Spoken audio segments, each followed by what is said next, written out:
Aujourd'hui, quand on parle de personnalités noires, on parle de personnes qui sont soit sportives, soit comédiens, soit Barack Obama. Sauf que dans l'histoire, il y a eu énormément de personnalités noires, des scientifiques, qui par leur travail ont complètement changé, voire révolutionné notre manière de vivre. Mais ça, on n'en parle pas ni à l'école, ni à la télé. Non, tais-toi, tais-toi.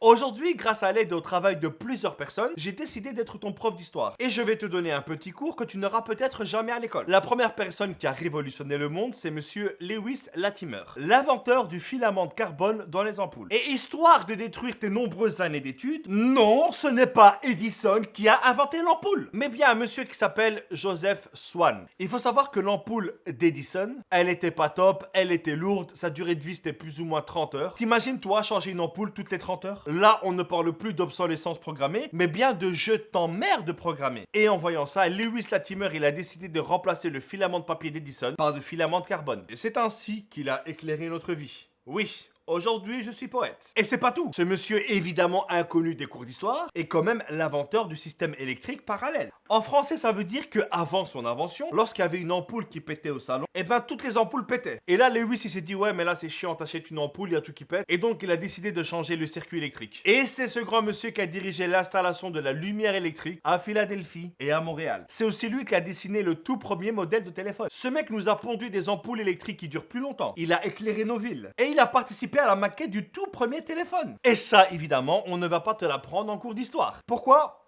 Je sais pas. Je ne sais pas. Il y a eu aussi Garrett A. Morgan. Lui, c'est un vrai héros. Évidemment, lui aussi invisible des bouquins scolaires. Ce mec, c'est juste l'inventeur du masque à gaz. Et c'est vraiment un héros parce que pendant la Première Guerre mondiale, s'il n'y avait pas eu ces masques à gaz, eh ben cette guerre, elle se serait pas terminée comme elle s'était terminée. Ce monsieur a sauvé des dizaines de milliers de personnes pendant la guerre. Et malgré cette énorme révolution, il a décidé d'inventer un autre système qu'on utilise tous les jours. Garrett A. Morgan est l'inventeur du premier feu tricolore électrique automatique. Et sans ce monsieur, notre circulation qui est déjà merdique serait encore plus merdique. Et à tous les racistes qui se poseraient la question, oui, c'est à cause d'un Africain que vous avez des amendes. Le suivant, c'est monsieur Granville Woods. Il est l'inventeur du troisième rail. Je t'explique ce que c'est. Les roues du métro avancent sur deux rails et à côté, il y a une troisième rail qui est la source d'alimentation du métro. Et ce système de troisième rail, il est utilisé pour le métro de New York, de Londres, même à Bruxelles. Prochaine fois que tu prendras le métro et que tu veux paraître cool, tu diras, vous savez que c'est monsieur Wood qui a inventé le troisième rail et que c'est grâce à lui que le métro se déplace? Vous savez ou pas? Et évidemment qui arrive à ce moment-là, Thomas Edison encore. Dès qu'il a appris que Woods avait inventé le troisième rail, il lui a dit regarde là-bas, il y a Joule. Et encore une fois, il a été courir pour mettre le brevet à son nom. Ensuite, il y a Woods qui va au tribunal pour dire à Edison d'arrêter ses conneries. Et heureusement, il a gagné son procès. Et là, t'as Edison qui lui dit sans pression dis-moi, ça te dirait de travailler pour moi? Et là, t'as Woods qui voit ce Thomas Edison qui a voulu lui voler et lui répond je peux pas dire ça.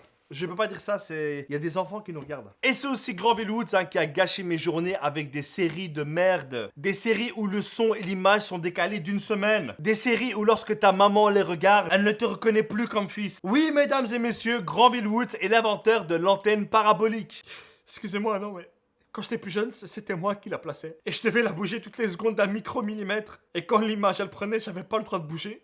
Parce que sinon, mon père, il me criait dessus. Le suivant, c'est un mec qui, sans lui, on n'aurait pas eu l'enfance magnifique qu'on a eue. On n'aurait pas eu les rêves qu'on a eus. Mesdames et messieurs, je vous présente Marc-Régis Hanna, a.k.a. le père de l'animation 3D. Il est le fondateur de la Silicon Graphic Incorporated. Oui, j'ai un anglais de merde. C'est une boîte qui conçoit des équipements informatiques pour créer des effets spéciaux. Des effets utilisés dans des films comme Jurassic Park, Aladdin, La Belle et la Bête. Même George Lucas, le patron de Star Wars, a utilisé ces machines pour le film Terminator 2. Marc-Régis Hanna, c'est notre père à tous. Durant la Deuxième Guerre mondiale, c'était la merde. Hitler avait pris la Pologne et la Grande-Bretagne se disait « Ouais, je crois que là c'est la fin les gars, on perd trop de sang, on va pas s'en sortir. » Et là, il y a un génie qui arrive, monsieur Charles Drouin. Ce mec a mis en place le système fondamental pour extraire et conserver le plasma, pour pouvoir ensuite le donner aux soldats. Et sans le travail de ce monsieur, la fin de la Deuxième Guerre mondiale, comme on la connaît, elle se serait peut-être pas passée comme ça. Et résultat, il a inventé la première banque de sang de l'histoire de la Croix-Rouge américaine. La suivante, c'est une femme qui fait partie de toutes les personnes qui ont un téléphone